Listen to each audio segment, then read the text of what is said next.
What's up, y'all? Hi. Coming at you with a listener question. Yeah. First one. We've gotten some questions, but we've never gotten like a video request. Right. And it was also in email format. It was, it was a pretty big request, and we thought it's also a great question to answer for everyone because it'll apply to everyone, including us. Mm-hmm. So our subscriber asked us in an email to do a keto holiday hacks video. So with Thanksgiving coming up, we know there's going to be a lot of tempting desserts and foods and family members poking and prodding like, eat this. Eat this, I made it for you. Yeah, it's delicious. Who cares about your diet today? But no, don't listen to them, listen to us. And we are going to give you five hacks to sticking to keto on holidays. Let's do it. Number 1, visualize. Think big. Make a plan. Think about the day, how things are going to go. Like, you probably have someone in mind that you're thinking is going to be the problem actor. Aunt Suzanne. Aunt Suzanne. I made you this Oreo cookie dessert special for you. This is a true story too. The only thing she can make is Oreo cookie dessert, and she makes it special for everyone. So whenever she asks anyone, she's like, "Hey Matthew, do you want Oreo cookie dessert? I made it special for you." She says that like 15 times on Thanksgiving. So. And inevitably, he goes for the Oreo cookie dessert, right? It is good. She has this one thing down. So we all have a relative like that, or a friend, or maybe several of them. Before the big day, you know what it's going to look like, right? Mm-hmm. You know who's going to be there, you know what the setup's going to be, what the dessert table's going to look like. So think about it. Plan out what spots you're going to hit up, what foods you're going to hit up, what you're going to stay away from. Because if it's tempting to you, then why even go near it? Don't make eye contact, right? Yeah. I think there's 2 factors of like why you would cheat on your diet over holidays. One of them is just because the food's really good and you want to eat it. And the other one is because you don't want to let down your relatives. Peer pressure. The second one is a much bigger factor for me, I would say. The first one's the bigger factor for me. It's kind of tough to work around. I think it's tougher to work around the fact of letting down your relatives. Because not eating the delicious foods is just, that's kind of internal within you. Right. And feeling judged, that's more of like a, you want to not feel that way. You don't want to be judged by your family, because they're so important to you, so you kind of just give in. Yeah, feeling like you're the weird diet person, which they're also the weird diet people. They're just not making an actual decision. They're just eating what's, presented. Standard. They're just doing the standard thing. Right, and there is no normal, there's no standard. Everyone lives their life differently, and you've chosen a keto lifestyle. So, stay accountable. Yeah. And speaking of accountability, even if you have a husband, a boyfriend, a friend, a girl, like whoever goes with you, even if they're not on keto, you can have them help you stay accountable. You don't need an actual partner on keto to be accountable or have an accountability partner. Yeah, hopefully you have one understanding person in your family. I know some people don't, but if you have one understanding person that you can kind of tell them about it and, like, hey, I'm doing this diet. It's important to me. It's important to me. Maybe get them like on your side for when you have to explain yourself, if and when you have to explain yourself to your relatives. And, just having some kind of support there helps. Yeah, absolutely. I guess every family setting is different. I'm just using my own family as like a reference for all this, but they're really pushy with food and like, why aren't you eating this? Why aren't you eating that? And people really project on you your dieting choices. You doing a new diet that you like, or maybe it's not new, just a diet that's working for you, they'll be very maybe jealous and projecting their insecurities on you in a way that's like, why are you doing that weird thing when really you're just, you're doing what works, what you like. Right, and what's a healthy option for you. So that's number 1. Visualize, have a plan, accountability partner, just, commitment is number 1. That was a long one. Yeah. That's probably the most important one, though. Right. So, number 2. What you got? Have an answer.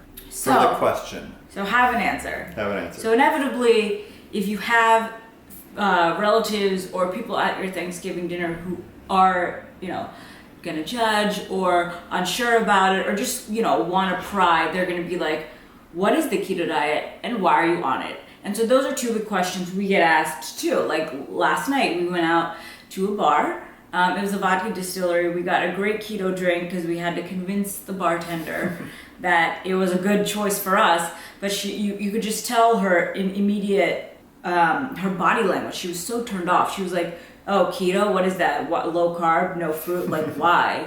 I've been dieting for 2 years and I still crave pizza. You don't ever lose that craving." I was like, "No, but you do." And it's like, why would I fight with someone, right? Over it. It's like, things work differently for everyone. She was just set in her ways. Right. You know? And so the best way to deal with that is to have an answer to what it is and why you're doing it, and just stick to that. Be confident, and just when you say it, present it like it's a lifestyle choice. I'm not like, ridding myself of certain sugars and this because I want to punish myself. It's something you enjoy and it works for you. So like, think of when you used to go to the career fair to get a job or whatever. Just you have like the little blurb about yourself that you're gonna say, like 3 sentences, like, my name's Matt, I really am competitive, and I'm a go-getter, like that type of thing. Just have that all kind of rehearsed in your mind about your diet, and just so you can summarize it quickly and they'll be able to understand it. A lot of the times I don't like say ketos, I don't go into all that. I'm just like, I don't eat sugar anymore, no sugar diet. Yeah, something like high that. fat. You can even try like gluten-free, you can say that. Yeah. Things that are more... relatable. People know more about paleo and gluten-free and Atkins, so you can kind of relate it. Yeah, and you can also say, a good thing to say might be, I'm really having good success with this, and it means a lot to me to stay on my diet over holidays. Just letting a person know how much it means to you, and it's like a real mission of yours. Right. They're not going to shut that down. Yeah. They're going to be like, all right, fine. Like, Yeah, when someone's like, hey, have some of my dessert, and you say no, staying on my diet throughout the holidays really means a lot to me. They're not going to say, well, just a piece. Right. They're not going to follow up. It's special for you. No, they're just going to be like, okay, that's great. And then turn to the next person. And then you're out of it.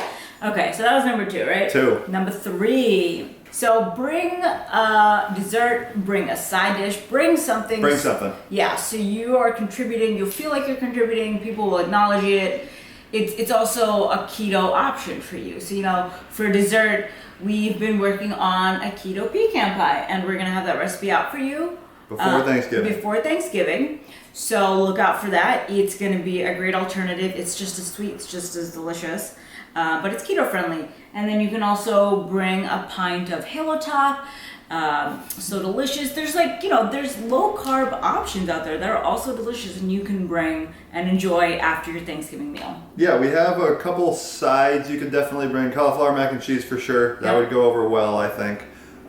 People would love that. I would recommend bringing a dessert though, because the thing that you're not going to be able to participate in is dessert. And so my thinking is like, you bring like a dozen cookies, you bring a pie, something like that. You can kind of like introduce people to it, like say, hey, this is no sugar in here. This is a healthy dessert. And when you say like healthy dessert, people want to try it and see what it's like. And right. They want to poop on it. Yeah. They want to say, this isn't as good as ours. But guess what? Ours are just as great. Yeah. And I guarantee, even if you didn't tell them that it was a keto pecan pie, if they ate it just thinking it was normal, they would not even tell the difference. Mm-hmm. That's how good it is. Yep. So that's definitely a good tip. Bring food. Yeah. For Thanksgiving and Christmas, most of the time, you're going to have good options for keto. Like there's going to be a meat, like turkey, ham, something like that. A good meat and then a salad. Yep. There's probably a side or two that someone makes, like green beans, something like that you can dabble in. Veggie tray, you're going to have your options. And then another good side dish would be our cheddar biscuits. Cheddar biscuits, right? Because there's always rolls and there's always butter, and butter is our best friend. So grab a couple cheddar biscuits and then just, you can heat them up there. You can spread them with butter, and it looks like you're not even keto. Is that who you've been going to the beach with? Butter? Yeah. Number 4. Number 4.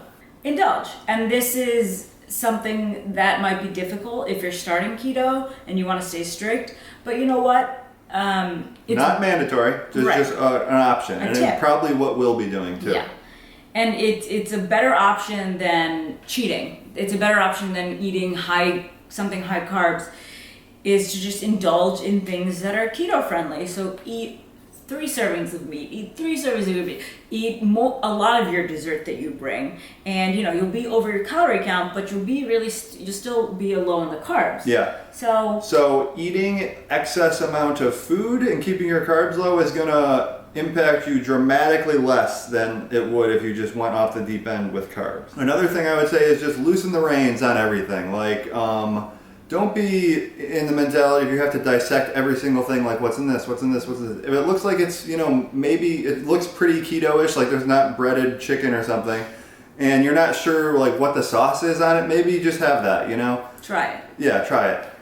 Just loosen the reins, ease everything. It's 1 or 2 days a year, Exactly. But just do your best not to go way overboard. That's what really hurts you. Yeah, but allow yourself to still indulge.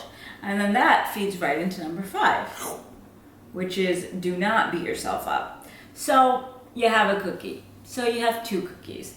So you have a piece of cornbread, right? Mm-hmm. Whatever is delicious, whatever tempts you. Maybe you have a little sliver of pumpkin pie. If you eat a little something that, isn't keto friendly. Or a lot of something. Right. Let's say you just go wild too, which we're not encouraging, but if it happens. It happens, we're human. And this is the lifestyle. It's not like this strict diet that someone's watching you and you need to track your points. It's like you choose what you eat day in, day out. You choose what you do in terms of working out. So this is the same thing. And it's one day. And so if you do go over your carbs or you indulge a lot more than you should, do not beat yourself up. Just stick, get right back on track the next day. Think of it like this.